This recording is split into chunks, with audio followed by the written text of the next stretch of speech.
when I come in with a team and we tell them this is palliative care and we are holistic care and we're about the body and the spirit and the mind and we treat the whole family, it changes. I don't come because you're dying, I come because you're living. And don't forget, colleagues need to comfort each other and support each other's spirits. And I think chaplains are particularly good at doing that. I think we can all learn how to do that more for each other. But Betty has always been, for me, a really important therapeutic piece of my doctoring.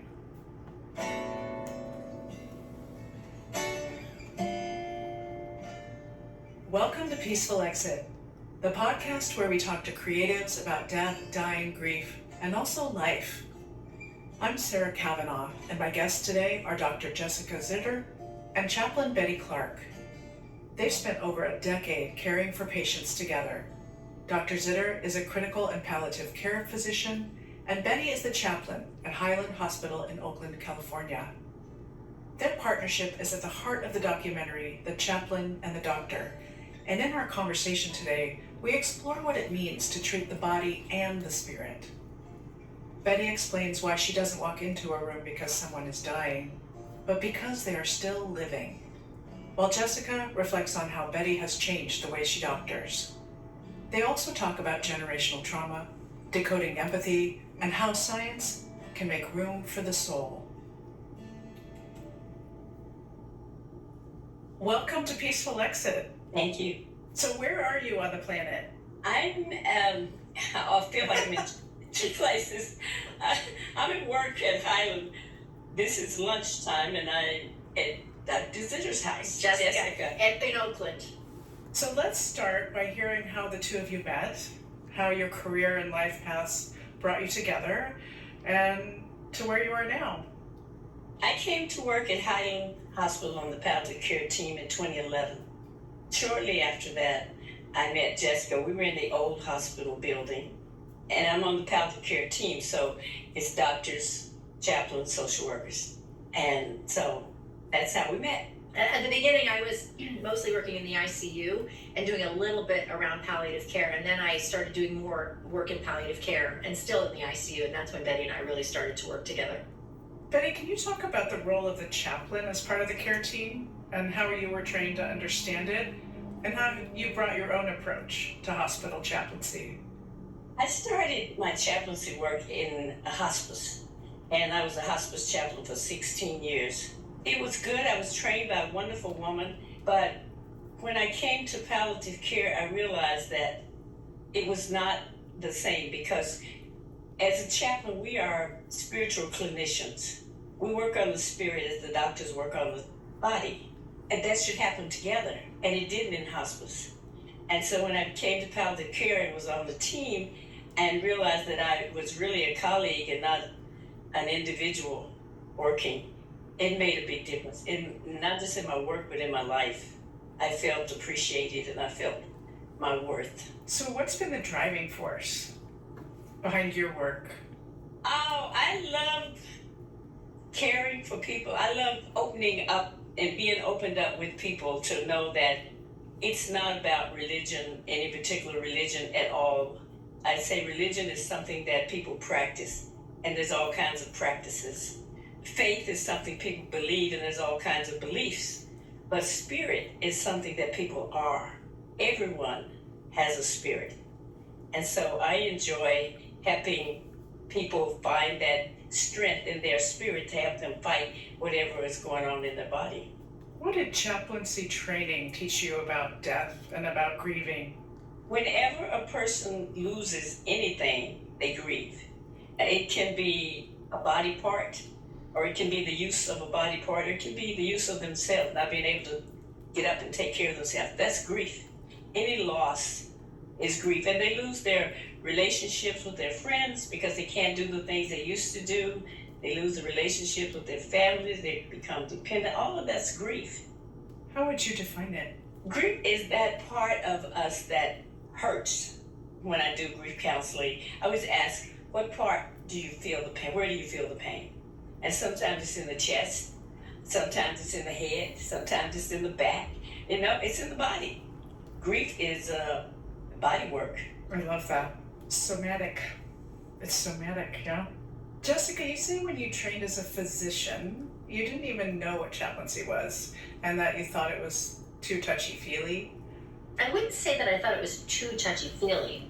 I wasn't thinking about it much at all. I really thought it applied only to a small number of people, and that those are people who were different from me, and that I wouldn't be able to offer whatever that was, and I thought that they probably wanted it, and I assumed it was mostly faith-based people, and in our hospital, mostly faith-based African-American people, and I just didn't think I had anything to offer in that realm.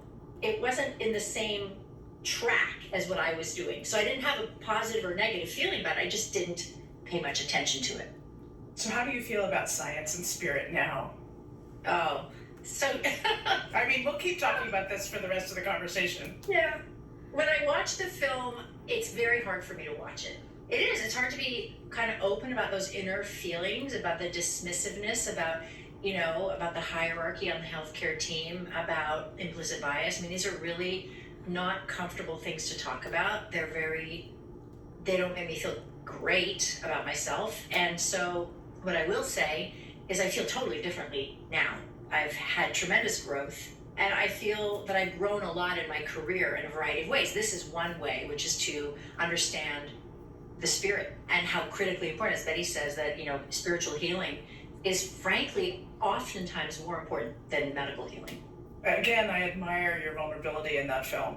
It gives us all the freedom to realize that we're all learning, we're all in this process together. Have you tried to refocus your own palliative care practice away from extending life at all costs and toward a more patient-centered approach?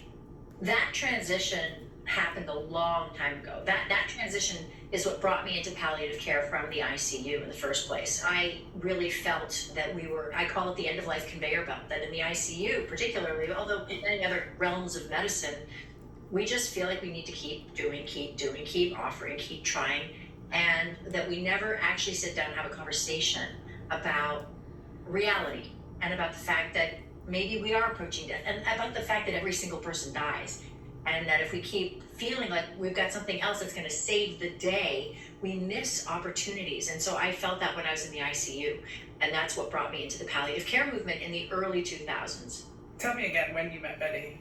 2013, both of us had just arrived at Highland Hospital. I came from New Jersey, where I worked in a public hospital there, and Betty came from hospice. And then we found ourselves on this team together. But I had really officially joined the palliative care movement in 2008, when it was really the first year that there were boards through the American Board of Internal Medicine. But I had been working with palliative care and trying to emulate or incorporate their philosophy for years before that.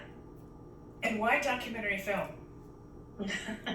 Total random, not intentional. I'm a storyteller. I believe in the power of story to change the way people think, to change culture.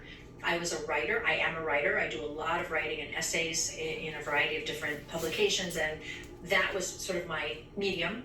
And then I just happened to see a film in our hospital that was filmed in our hospital that we all went to see together at the Grand Lake Theater that was so powerful.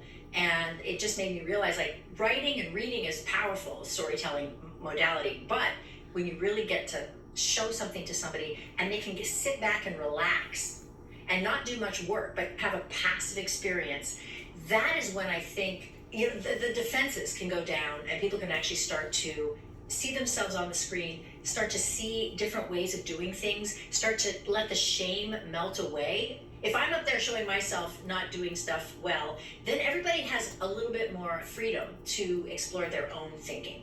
Betty, do you have anything to add? What do you think's gained by the two of you visiting patients together? A lot of times when the chaplain shows up, the hand goes up, oh, we're not ready for that. When I come in with a team and we tell them this is palliative care and we are holistic care and we're about the body and the spirit and the mind and we treat the whole family, it changes, because then they're not looking at, oh, you've come to give me the last right, or you've come to help me die, something like that. So yeah, I think it's very important. In fact, I would like a chaplain on every medical team. I love that distinction of saying you're not walking in because it's the end, you're walking in because you're part of the care. I tell them I don't come because you're dying, I come because you're living. We're all dying. Yes, we are. Yeah, which is why I started a podcast. We gotta talk about this. I started talking about it years ago with the End of Life Coalition, and there's a lot of pushback. People did not want to hear, did not want to talk about death and dying. Do you feel like that's changed? I was going to say, particularly in the ICU, which is where I come from, in the early days when early 2000s, I started bringing palliative care principles into the ICU, people really started to not trust me and to feel like I was going to let people die, that I was kind of going against my remit as an ICU doctor. One chief of medicine said to me once, like, I think it's a conflict of interest for you to be doing palliative care if you're an ICU doctor. So really rough in those days. Yeah, do you find it easier now? In our hospital it is. I think in most hospitals it is. I think palliative care has really made its way and made its argument for why it should exist. And I think many people believe, and many funders have supported, including at our hospital. And I think that just the presence of palliative care has really made a difference. But I think there's a lot of work to do. I remember I was talking to a doctor who was training his med students to look at the human being in the eyes and actually communicate with them, because med students were only learning to look at the machine and the numbers. And it was that more human approach, even in any kind of care, not just end of life care, but in any kind of care, to make sure that you are paying attention to the patient. At the hospital, some doctors still think that we're end of life care. Yes, a lot of our patients die, but we don't come because they're dying. We are critical care. So if they're critically ill and they need pain management, they need spiritual care, that's why I think every patient in the hospital needs spiritual care. And not just the patients, because there's a beautiful scene in the film where you're actually talking to the brother of the patient and caring for that person and caring for family members and anyone who's in the room. So that was a beautiful scene. And that's our definition, that we come for the whole family. And don't forget, colleagues need to comfort each other and support each other's spirits. And I think chaplains are particularly good at doing that. I think we can all learn how to do that more for each other. But vetting has always been, for me, a really important therapeutic piece of my doctoring. So how has Betty changed the way you doctor in the room? One of the things that I have really learned just from watching Betty is how important getting the story is. That everybody has a story. Your job as a healthcare practitioner is to get the story, or at least parts of it that will allow you to connect with that patient and allow you to experience that patient in a different way than you would if you just saw them as this object that you're kind of in charge of. And that has been something I've really learned. I've also seen the power of spiritual attention in the hospital, that not only, it's not just Betty who can give it, I can give that too. And I've started to expect that of myself, and it has really helped me to connect with my patients, to connect with myself, to feel like I'm doing something worthwhile. I think people mistake spiritual care for religious care. How do you find joy in this work? I love people. As I say, I love what I do. I love the hospital. I find joy every day, every minute. Walking down the halls of the hospital, and people call me all kinds of things. Some call me pastor, some call me reverend, some call me Mama Betty. and that brings joy. How about you, Jessica? Well, I would say similarly to Betty, what gives me joy is connecting with people, is caring for people, letting them feel seen and heard, and also caring for my colleagues. It's not just my patients. It's really providing human awareness and connection to people. That's what gives me joy. There's a very touching scene in the film when you donate money to a patient having a lupus crisis so that she can afford childcare when she has to come into the hospital for tests. Is this a regular occurrence for a doctor and a chaplain to band together in this way and to show such generosity to a patient?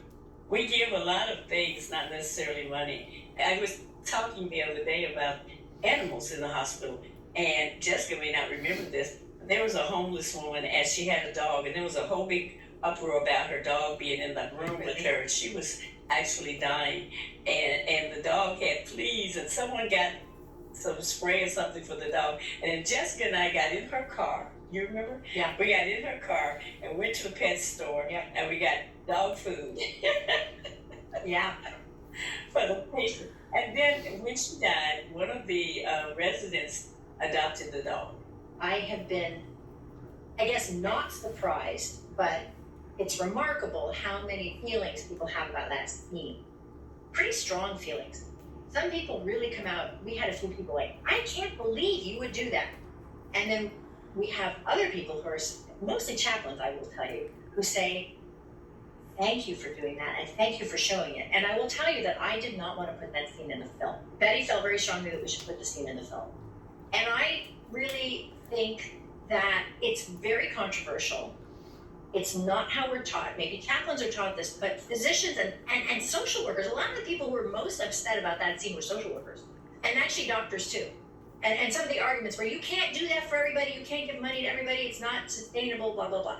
And I understand that, but I really think it was important to show it for this exact reason, to spark this kind of conversation, to really think about what is our role for patients who we come across who are really struggling from a social perspective. And especially when we've caused harm. The hospital had caused harm to her. I would just say that it's one thing in the hospital, out of the hospital. When you witness suffering, you cannot turn off to it. You cannot compartmentalize it as, well, this is their problem. I'm going to be sympathetic. There's got to be something that happens in your heart and in your spirit. And when I walk down the street in New York City, for example, and I see homeless people everywhere, and I see suffering in such stark contrast to my life, I can't help everybody, but I do help some people, if it works in my life, to give them a sandwich or to give their dog something to eat. And I just think, I said to my daughter the other day, who lives in New York, I said, the second that you stop noticing this suffering, you really need to make sure you don't lose that. What you're pointing at is the complexity of the problem. It's not just healthcare. I think the team approach, as you say, is something that can start to unravel what are the complexities in this person's life that are barriers to their health. Betty, why was it important to you to put this scene in the film? First, because I felt like we had caused her harm. And she had made it clear that the only thing that she wanted was no other way to fix it other than to help her with this problem that she had. She was a giving person, she was a caring person, and she just needed a little help. And I think, like Jessica said, you can't turn away from that. It's not about charity, and it's not about just giving. It's about caring. And we cared about her, and still do. And she's shown up at some of the film festivals. I saw her at the hospital not too long ago. She came back after that and brought pictures of her daughter's graduation. So I think she really wanted me to know that it was real, that this is what really happened.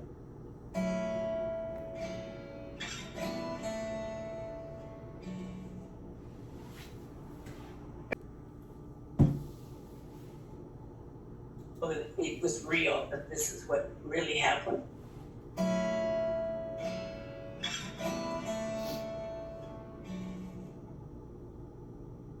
Betty, tell us about your early life and your family's history with slavery and medical discrimination in the American South. I was born in Kentucky a year before the end of World War II. It was not pretty. And my great-grandparents, who were no longer slaves when I came along, but had been slaves. In fact, my grandmother on my father's side had been born into slavery. A lot of her sisters and brothers were. And my great-grandmother told me some of the stories. She told me about when Abraham Lincoln was killed. And then sharecropping was like one step from slavery. So you didn't own anything, you didn't have anything. The next step was to live in whatever quarters they had for you and sharecrop. And my grandparents sharecropped in the town, my father and mother sharecropped, and then I got married at 17. My husband and I sharecropped. My grandfather died at 39. My grandmother couldn't take care of him because she couldn't sharecrop. And she was my favorite person. I would get to go and stay with her. I think I was the only grandchild that she had any connection with. She died when I was 12. I always have a dream before someone dies. And so I had a dream that she had died, and then I got told a day or so later that she died. And I thought I did it. I thought I caused it. and that was really hard. Did anyone talk to you about it and tell you that you were not the cause? No, they didn't talk to children about death. We went to funerals, but they didn't talk to us about death. So much of this film centers around your own traumatic family histories, Betty's with slavery, systemic racism, and Jessica with the Holocaust. How has living with this generational trauma informed your approaches to end-of-life patient care? You live with generational trauma and grief, and it helps me to really be open to other people's generational grief and trauma. We had a family meeting at the hospital, and the daughter of the patient, the aunt, they were just very emotional, very almost violent. But in the room, there were 3 little children. And I noticed that they were just sitting quietly as this one person threw something across the room and turned over a table, and they didn't jump or move or get upset. And I thought, this is going to affect them however they deal with grief and tragedy and trauma in their lives. That's what generational grief does. It informs our feelings when things come around that remind us or identify those traumas. And it impacts future generations. Yeah, and I will say my generational trauma is not just the Holocaust. It's generations and generations and generations going thousands of years back and continuing on to this day in this country. My experience of trauma is very different from Betty's. It's isolating, it's lonely, it's frightening. We have very different lives, but we share that. And I do agree with Betty that having that in your bones, I think, makes you a different kind of person, makes you a different kind of healer. I think it can, if you let it, make you more empathic. I think that every single person, you don't have to be the granddaughter of Holocaust survivors or a sharecropper. You can be a person who can tap into your own trauma. That's where the healing lives. And I think, I'm not saying we should all be traumatized. I'm just saying, if we can reach into the places that are painful, if we can reach into the feelings that are sad and scared and filled with shame, we will just have more compassion for other people. Was there any moments, Jessica, in the film where you felt anxiety or fear around sharing some of these struggles you were having? Every single one. Yeah. And I wasn't going to be in the film at first, so I didn't feel threatened because I didn't share it. But then when I decided to be in the film and I really realized that I had to be sharing my life and not just sort of this side character, then it became very frightening. And you have no idea, Betty doesn't have any idea how many nights, sleepless nights, moments of anxiety. Yeah, I didn't know how people were going to respond, so I appreciate it. It has been better than I thought. Well, the film certainly doesn't shy away from race. Betty, you've described candidly in the film and today about the experience of African Americans in the U.S. healthcare system. There's a scene where you help Jessica understand that a patient's reaction is not necessarily about her, but about so much more. And as we were saying about the generational trauma, how do you turn these tough experiences into opportunities for growth among healthcare providers? It's not easy. I try to help them understand that it's not about them. That person who comes in that's really, really angry, they have had to deal with something, and that anger can sometimes be their protection. That lashing out can be their protection. That don't get in my face, don't come that close to me is their protection. And as we care for them, we can see some glimpse of warmth coming back and some kindness. And I have seen some go all the way to having a peaceful death after being so hostile and so angry. We had a patient, we couldn't get anywhere with the patient. And the patient was saying that he had a pastor Jack in the Box. We were trying to find someone who could speak for the patient. Finally, the CEO came to my office, and as he was leaving, I said, "Can I tell you about a patient?" And he said, "Yes." And I said, "This patient's been in the hospital 2 weeks, hasn't had a shower. The bed is dirty from his dirty body. and he throws his plates on the floor, but he's on food.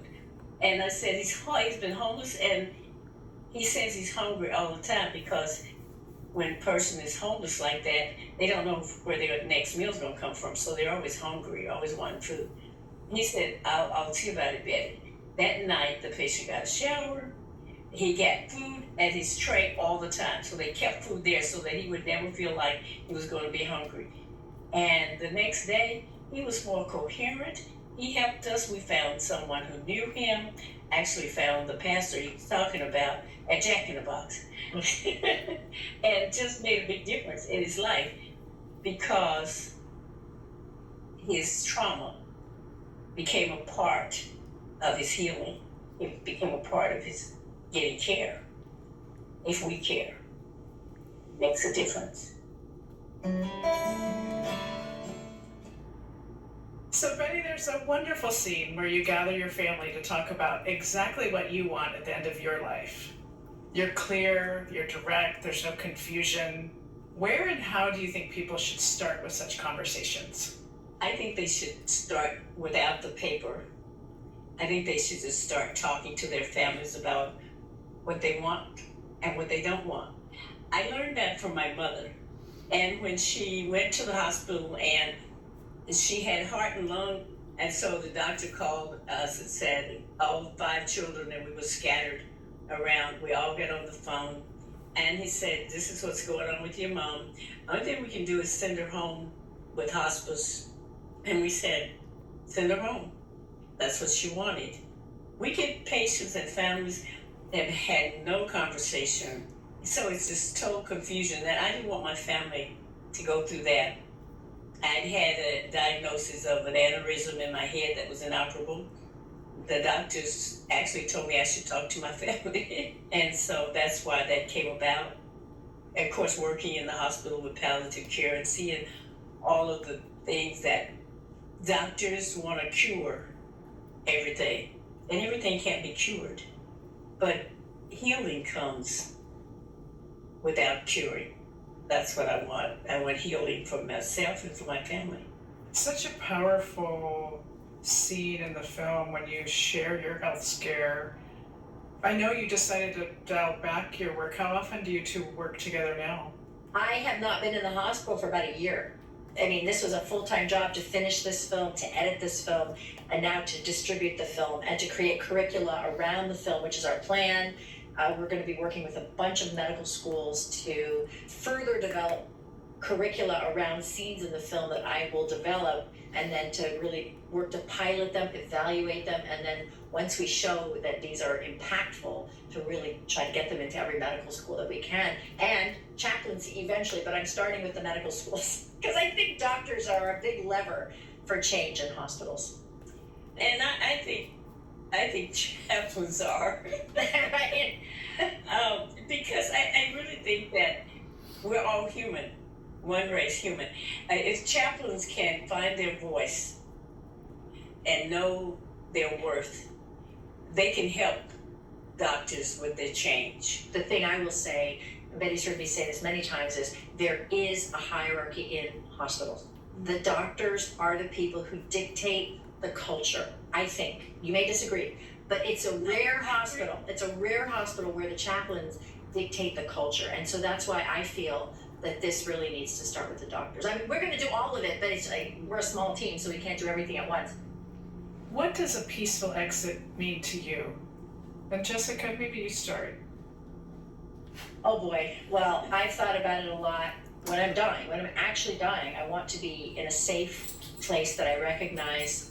I want my family to be around me. I want my animals to be around me in the bed with me. I want people holding my hand. I don't want to be alone. I want to be clean. I don't want people force feeding me.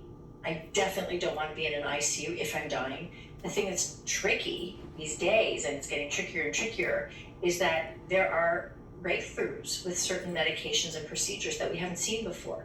And so many of us in the palliative care movement who have been, I would say, I'm speaking for myself, a little arrogant in our feelings of confidence about predicting that someone's dying, I think should and must look at how we approach when dying is actually happening. And it's very complicated, and I don't want to sound like, oh, everyone's going to get some miracle cure, because that's obviously not going to happen. It's a little bit more complicated now than it used to be. Okay, Betty, what does a peaceful exit mean to you? It means being able to feel I have worked the work that I feel I've been assigned, and feel a sense of completeness and accomplishment. And then, of course, all of the great grands and grandchildren and all, I want them all to be comfortable. It's not about, some people say, I don't want anybody coming to crying. It's not like that. I just want them to feel grandma, nana, mama. She lived her life. She lived a good life. She lived what she wanted. And we're grateful. I want them to be grateful. My daughter said the other day, she says, Mom, be careful what you ask for. You might get it. And so I said, oh, I haven't seen a lot of my great-grands lately, and I don't want them to forget who I am. And then she came home with 7 of them. There's 24. There's 24. But she came home with 7. And then she said, well, be careful what you, and they spent the night. Oh, be careful what you ask for. Well, listening to Betty talk about what she wants as a peaceful exit makes me feel like I was being self-centered, because I'm talking about all the things I want, but of course I want for my family also to have peace and feel like they did the right thing, and for me to feel that there's nothing bad, no bad threads in any relationships, that there's a sense of completeness and everyone else feels that they are letting me go with them feeling peaceful about our relationship. I did this when I was doing hospice with a family where the grandpa was dying, and they said he always gave advice to his children, grandchildren, and so forth. I said, well, he can still do that. So get him some cards and envelopes and have him write to his grandson when he graduates, to his granddaughter when she gets married. And so they can open this up and have grandpa's words of wisdom for them. And I think I'm going to do that as well. You gotta write your book. I gotta write my book.